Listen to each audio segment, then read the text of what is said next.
All right, welcome everyone to this week's lecture. We're going to be talking about immunologic tolerance and autoimmunity. What I'm really excited about at this point is that in all the previous lectures up until this point, we've talked about the innate immune system, the adaptive immune system, how T cells and B cells are presented their antigens and how they get activated, and in short, how everything works when everything's going well. And now in these later chapters, we're going to start getting into diseases that result in failures of the immune system, and perhaps more importantly, how engineers are designing solutions to fix that. This chapter deals with autoimmunity and concepts on how the body fails to differentiate self-antigens from foreign antigens and thus begins attacking its own host cells. So let's get into it. I first want to cover some terminology that we're going to be using throughout the chapter. And a lot of this is either intuitive to us already because of our background, or we've expressly discussed it in some of the previous lectures. But for instance, immunological tolerance is in general just the unresponsiveness to an antigen that's induced by previous exposure to that antigen. We learned about this when we were talking about the signal 1 and 2 necessary to activate lymphocytes. How, yes, you need the antigen, which is signal 1, and that's what gives lymphocytes their specificity. But if you don't have signal 2 by co-stimulators, you introduce the state tolerance. So in general, an immunogen is something, or an antigen that induces immune responses, and a tolerogen is an antigen that induces tolerance. Now, one of the fundamental aspects about our immune system is that we have this self-tolerance, which is tolerance to self-antigens. When we learn about the development of lymphocytes and their somatic recombination, I even mentioned a few times that it's very possible, in fact, it's very likely that lymphocytes develop receptors that are reactive towards self-antigens, but your body has mechanisms to weed them out. In fact, I think I remember a statistic that over 90% of lymphocytes are eliminated just based on this fact alone. So our body creates a huge number of cells with a lot of different diversity in the bone marrow and the thymus, but they're weeded out before they can actually enter the secondary lymphatic system where they might react against these antigens. It's whenever that this process fails where we have immune responses to self-antigens, which is autoimmunity. And then autoimmune diseases are diseases that are caused by the reactions to these self-antigens, which is to say the complications that result from these reactions. All right, first I'm going to give an overview of the general tolerance inducing process. And tolerance can be induced in a number of different parts of the immune system, so in the central or peripheral lymphoid organs. It can also happen during different stages of the lymphocyte development cycle. So let's start early on in the cycle during what's called central tolerance. So the induction of self-tolerance in immature cells, so these are precursors of both T and B lymphocytes, occurs in the generative or primary lymphoid organs. In fact, these are also called central lymphoid organs. Those are all synonyms. So these would be the thymus for T cells and then the bone marrow for B cells. Now, the mechanism that induces this is whenever these lymphocytes have some sort of strong affinity for the self-antigens that are presented to them at this stage. Now, the type of antigens that would be presented to them here are ubiquitous and widely disseminated self-antigens, ones that aren't necessarily specific to any one organ. Although that can happen, and we'll discuss ways in which specialized cells can present unique proteins or self-antigens to lymphocytes here. But what's necessary is a strong affinity for those self-antigens. It might be okay if they have a weak affinity, and again, we'll talk about that a little bit more. But if these lymphocyte precursors do have a strong affinity, there's usually one of three outcomes that can occur. The one could be cell death through apoptosis. B cells have this unique ability to undergo gene rearrangement where they can sort of alter, to a minor extent, the coding that encodes their receptors, so they can potentially be less reactive to self-proteins or self-antigens. Lastly, recognition through strong affinity of self-proteins can actually result in the inducement of differentiation, the development of T regulatory cells. So instead of killing the cell through apoptosis, they can develop and just help other cells recognize those self-antigens and become sort of a feedback or inhibitory mechanism of the immune system. Now, central tolerance isn't perfect, and the immune system only has a somewhat limited ability to present all possible self-antigens to developing lymphocytes. So there's ways we can also induce tolerance to fully developed mature lymphocytes in the secondary lymphoid organs. And this was what's called peripheral tolerance. And this is important for two key reasons. One, as I said before, not all antigens are present in the primary lymphoid organs to undergo this strong reactive self-test. There's also antigens that are only expressed in adult life that we wouldn't have in the development of these organs. Here, whenever we do recognize self-antigens in the secondary lymphoid organs, there's three possible outcomes. There's a situation where these cells have an inability to activate by re-exposure to that particular antigen, which is called anergy. There's again the cell death through apoptosis. And then there's the suppression via T regulatory T cells. So while the regulatory T cells are developed through central tolerance, they wouldn't yet act until they got into the peripheral tolerance stage. So now that we've got a nice quick overview of central peripheral tolerance, we'll start going into the specific versions that are distinct for both T cells and B cells. So let's start with central tolerance of T cells. So in this diagram that I've shown in previous lectures, we can kind of see the precursor T cells that are double negative, meaning they lack both CD4 and the CD8 receptor recognition capabilities, the double positive ones that can look at both, and then we see how they differentiate into the single positive versions of the CD4, the CD8 varieties, and eventually become the fully mature T cells that we've been talking about the entirety of the semester in the peripheral lymphoid organs. But let's go back to the double positive stage in the cortex of the thymus. So these cells are abbreviated DP here in the diagram on the left. There's two sequences here that have to occur in order for these cells to finish maturing and then go to the peripheral lymphoid organs. The first of which is called positive selection. So at this point, the precursor T lymphocytes have both CD4 plus and CD8 plus recognition capabilities. And what they have to do at this stage is recognize self-antigens weakly. And the reason why they have to do this is that this is a selection process where the immune system makes sure that the T cells can recognize MHC molecules successfully. If they can't recognize MHC molecules, they've been encoded entirely wrong, and they need to be destroyed. And as we remember, during the MHC development process, you can't have blank MHC molecules. They have to have proteins present on them. And because there's no foreign antigens present in the thymus, these have to be self-proteins. So there is a stage where all T cells have to be able to recognize self-antigens at least to a weak extent. So if they're weak, then they can go on to the next process. If they're strong, that's actually where they're going to eliminate through apoptosis, and we'll cover that again. But positive selection just means that, okay, they have to positively identify MHC molecules that, yes, will have self-antigens. If they do so, they can move on to negative selection.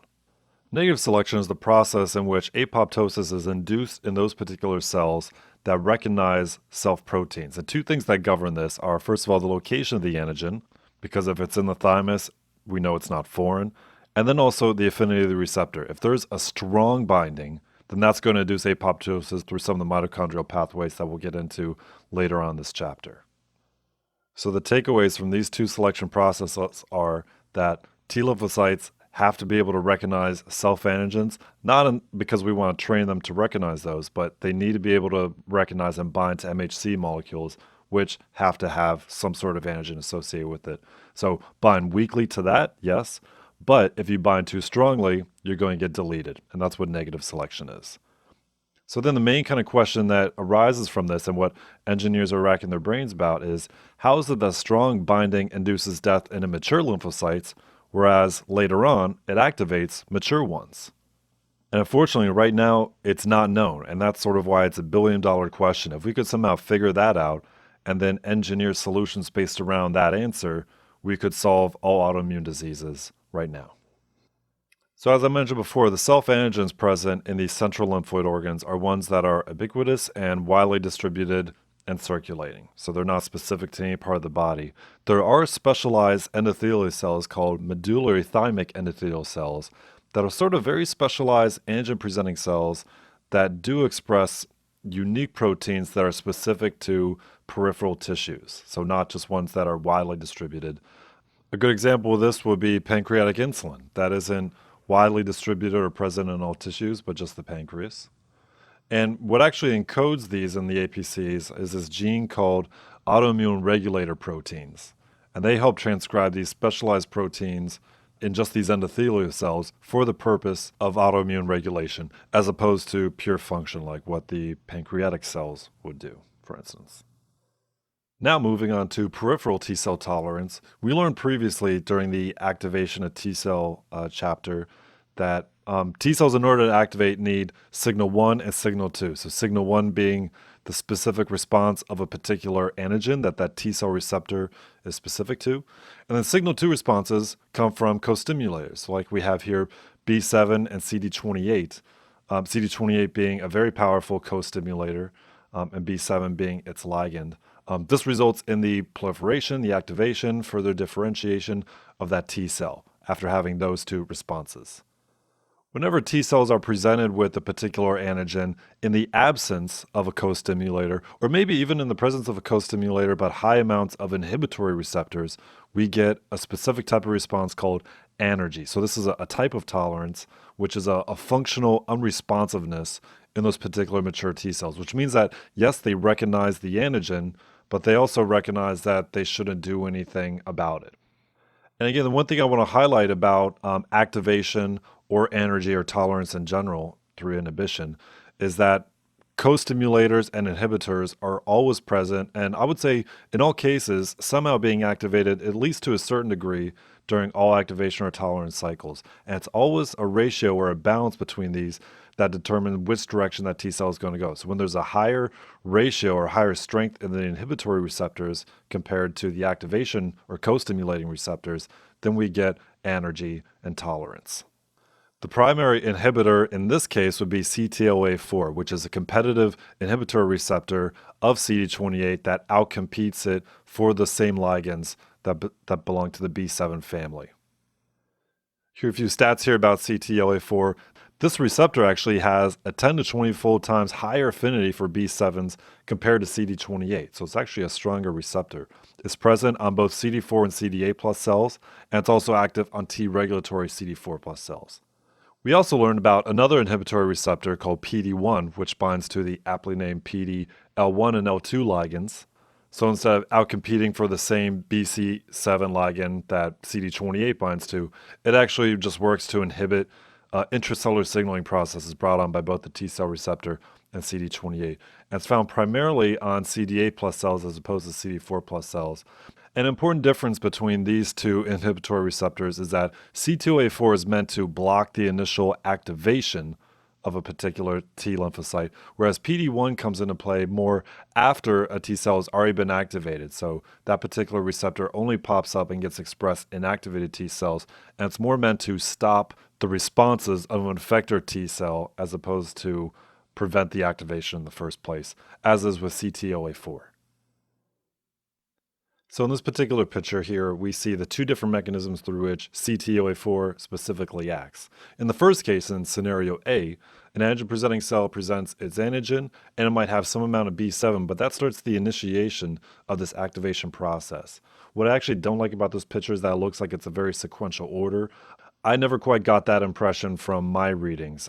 I was also in the impression that these were present at the same time as CD28, and again, it was that ratio or the balance between these two. But in short, this is the cell intrinsic response, where the cell itself determines from that ratio that it should terminate the response and cease activation.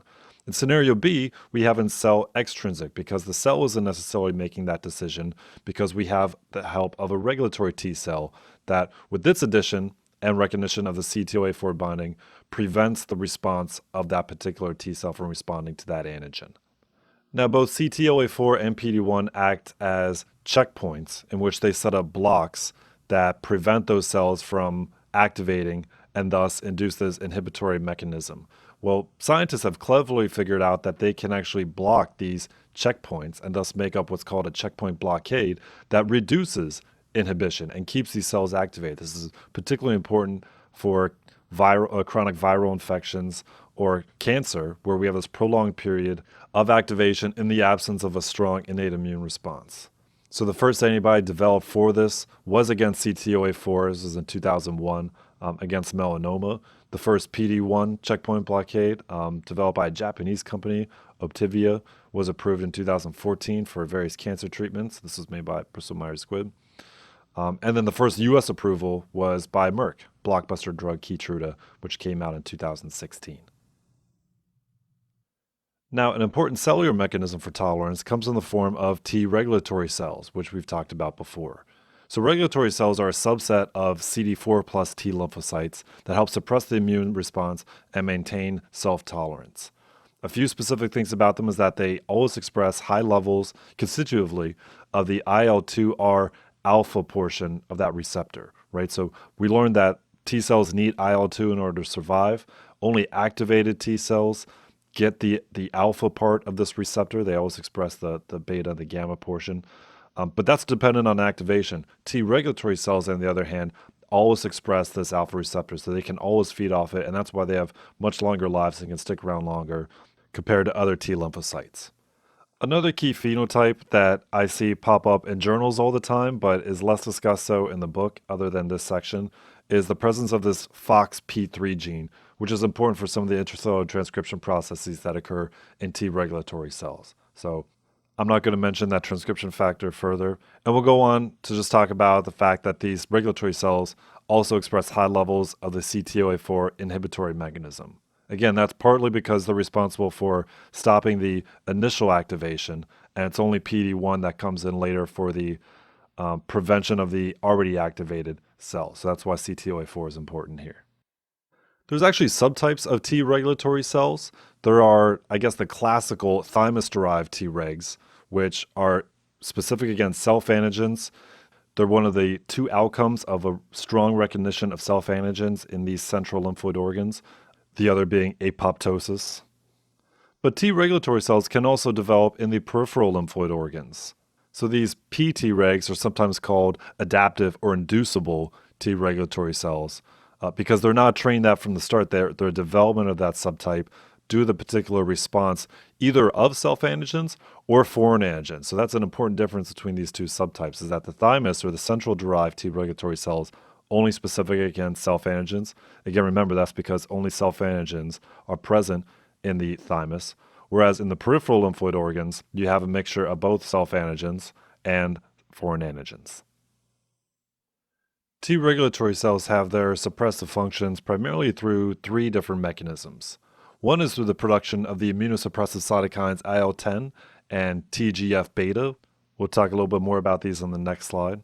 They also reduce the ability of antigen-presenting cells to activate via B7 because their CTLA4 inhibitory receptors gobble up the B7 that's on the surface of the antigen-presenting cells. And also they have a high consumption of IL-2, which is actually just a competitive mechanism in that it prevents IL-2 from activating on the already stimulated T cells. Now, I just talked about two of the primary cytokines associated with T regulatory cells, TGF-beta and IL-10. We certainly already know about IL-2, so I just want to touch on these a little bit more in detail because they're the three primary cytokines involved with these types of cells.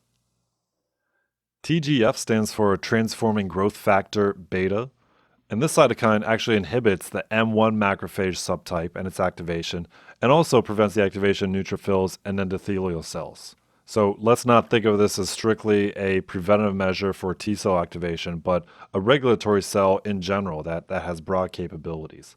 It also promotes collagen synthesis, production of matrix-forming enzymes by M2, and angiogenesis. So these are all things that we associate with M2 macrophages in the wound healing process.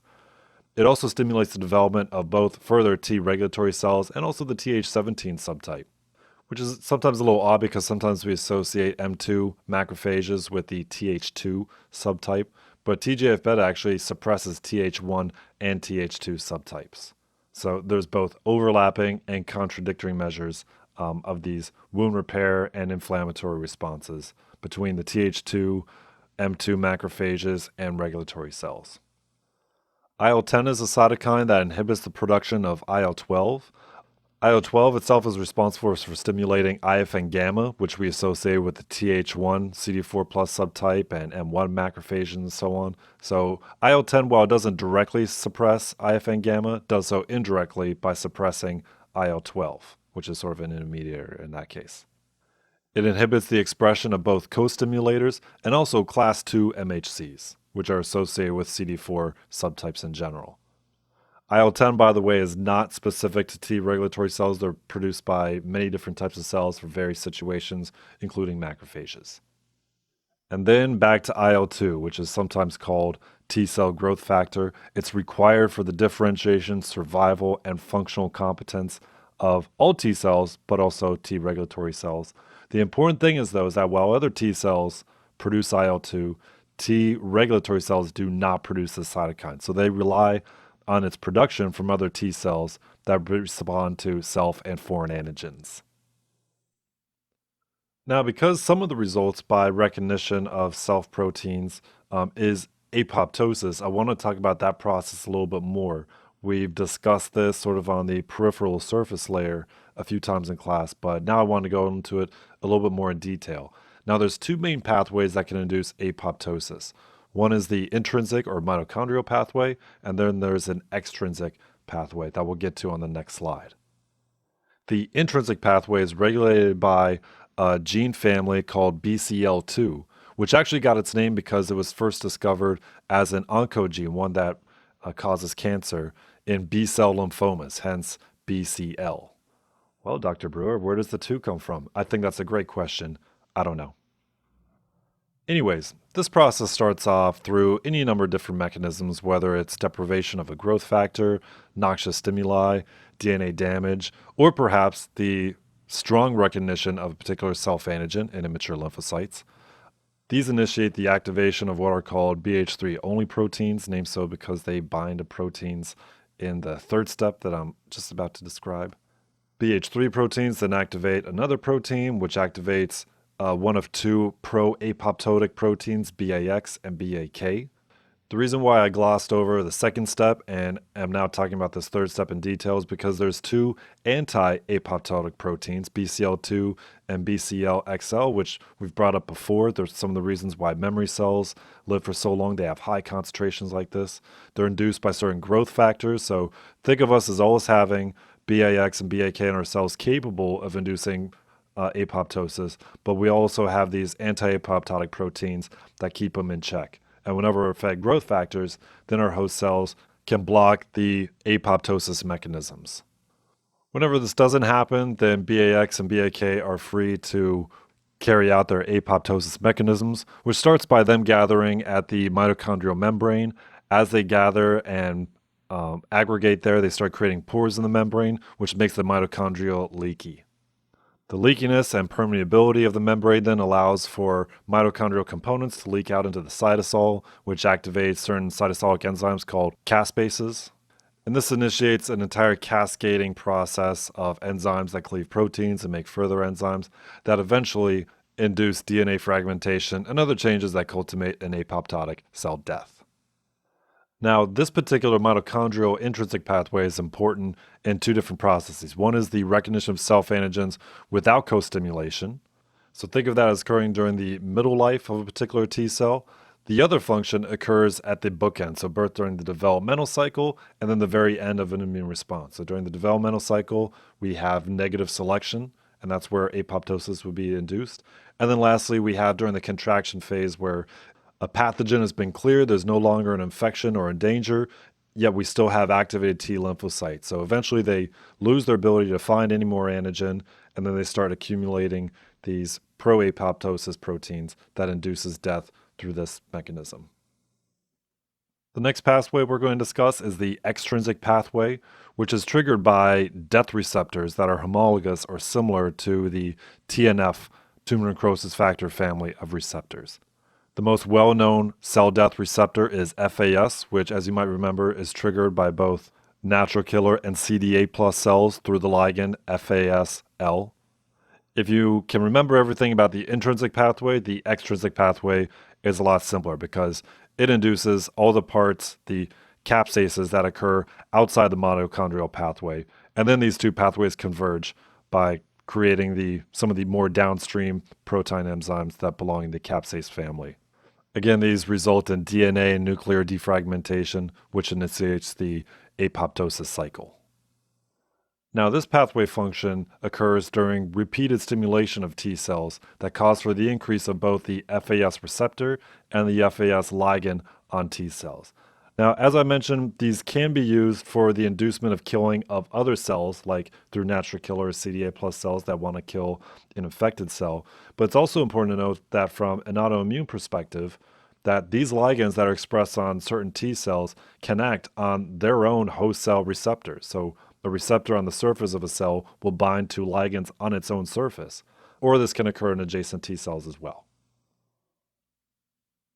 Now we're going to get into B lymphocyte tolerance. Now, as we learned in some of the previous chapters, development of B lymphocytes is actually heavily dependent in large part to T cells. So a lot of the T cell inhibitory mechanisms play indirectly into B cell lymphocytes. But because there are T cell independent activating mechanisms of B cells, there are also specific inhibitory mechanisms just for B cells alone. And these are necessary for maintaining unresponsiveness to thymus independent self-antigens like polysaccharides and lipids, anything that's multivalent and that has repeating and polymerized epitopes in high concentrations. Now, during central tolerance, whenever B cells recognize self-antigens with high affinity, there's two outcomes. The first one, which is a pretty cool concept known as receptor editing. So again, this usually occurs when there's multivalent antigens, ones that don't require T cell help, so they need repeating epitopes to bind in clusters. And what a B cell does in response to this is that it tries to edit some of the processes that occur during somatic recombination that edit the genes for these particular receptors. They can only do so a limited number of times, so they kind of have a limited amount of lives they can go through until they go through the second process if they're not successful in rearranging those genes. And that process, again, is apoptosis through the mitochondrial pathway. Another outcome due to recognition of self-antigens but with low affinity or low avidity usually is a result of a lack of cross-linking between the antigens or no repeating epitopes for that particular determinant, is anergy, which is a description of functional unresponsiveness. So those B cells will actually exit the bone marrow and go into circulation and just be trained to not respond to those particular self-antigens. And because they never get activated, they'll die after a few days or weeks. Now, just like with T cells, there are both central and peripheral tolerances with B cells. We just discussed central tolerance. So now let's talk about peripheral tolerance. Peripheral tolerance is in large part due to the recognition of self-antigens in peripheral lymphoid tissues in the absence of specific helper T cell help. And this usually results in the functional unresponsiveness known as anergy or death through apoptosis. Peripheral tolerance is perhaps most required because B cells can alter the affinity of the receptors during hypersomatic mutation in germinal centers with the help of T cells. B cells in this case that become more responsive to self-antigens as opposed to foreign antigens usually result in an anergic state because there's typically a lack of co-stimulators when there's a lack of a strong innate immune response. Both anergic B cells and T cells actually require higher than normal values of certain growth factors, and because they can't effectively compete for these growth factors with healthy or non-self-reactive B and T cells, they eventually die much quicker deaths through apoptosis in comparison. There are also inhibitory receptors specific to B cells that in normal circumstances are outcompeted by normal activating or co-receptors that go along with the B cell receptor, but are more prominent during cases where there's self-antigens because there's a lack of a strong innate immune response.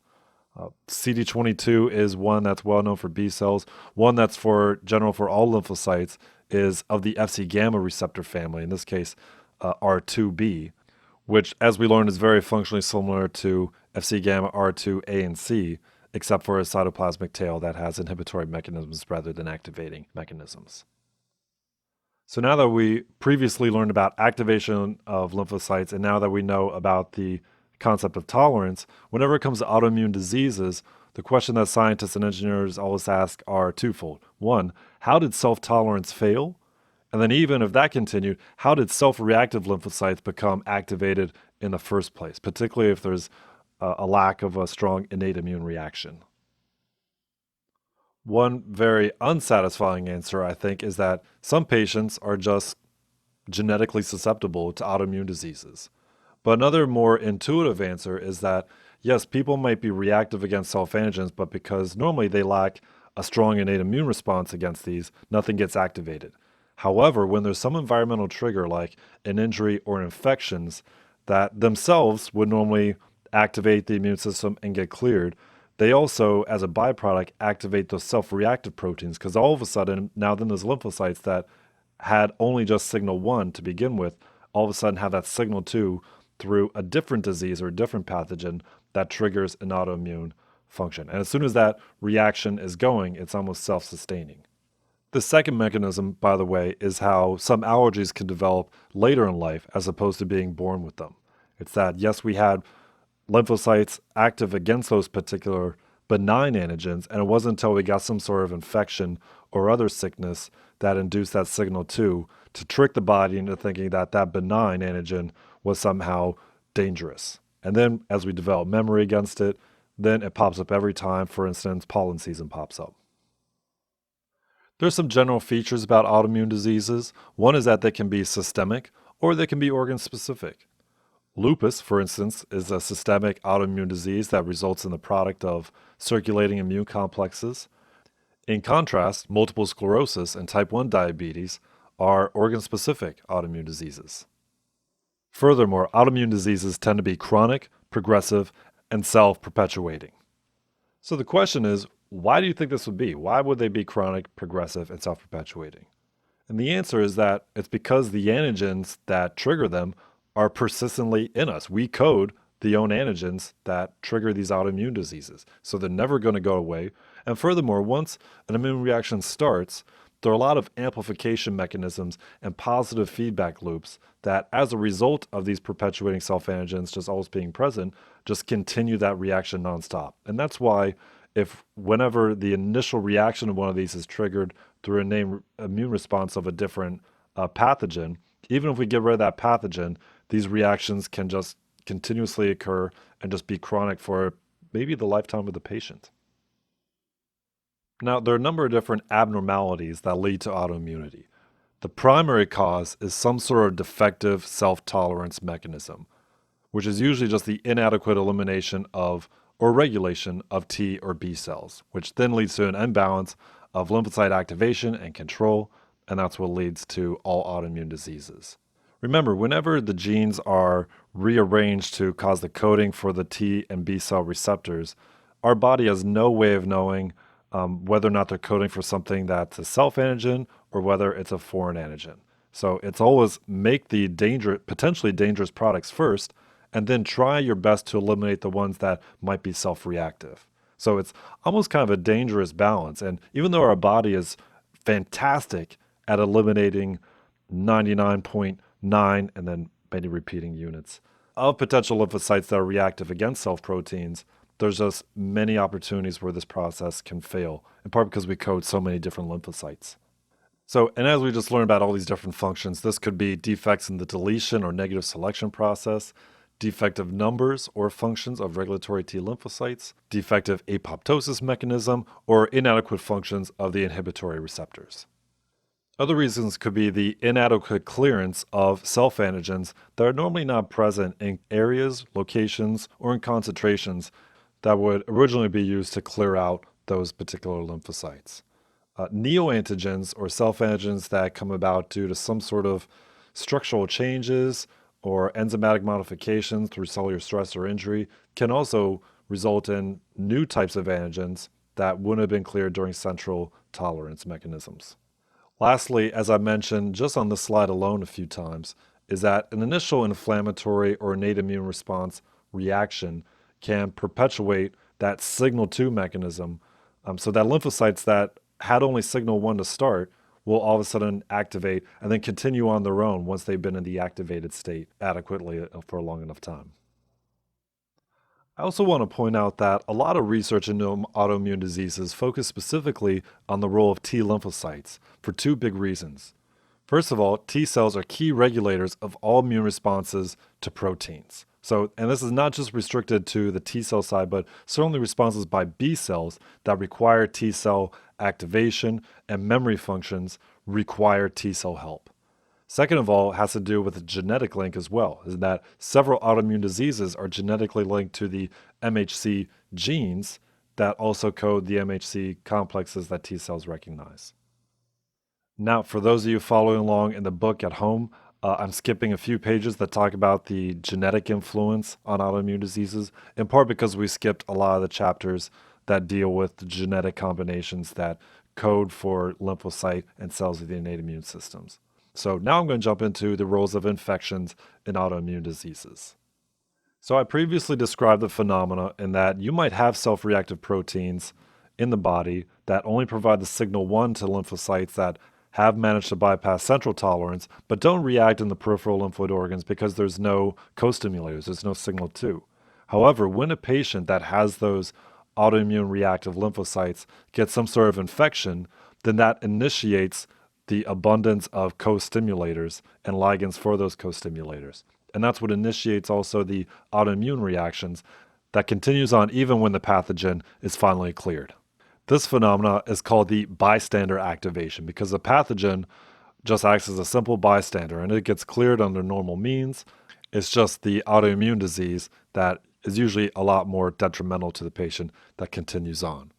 And that's why the onset of autoimmune diseases in both patients and animal models is often associated or preceded by some sort of infection. Another way of activating self-reactive lymphocytes is through a phenomenon called molecular mimicry, where some sort of foreign antigen that either cross-reacts or mimics self-antigens initiates the activation of those cells, in part because it is accompanied by an innate immune response. And then even after that particular pathogen is cleared, lymphocytes that are specific against that foreign antigen that have now undergone clonal expansion and are activated continue to react because they see self-antigens that are very similar enough that mimic that particular foreign antigen that they keep reacting in perpetuity. Now, that concludes this chapter in self-tolerance and ways that they can fail that result in autoimmune diseases. Next up, I think we're going to talk about cancer cells and some of the ways that their body is used to fighting cancer cells, and then again, how they fail and how scientists and engineers are finding ways to fix that. So, thanks for listening.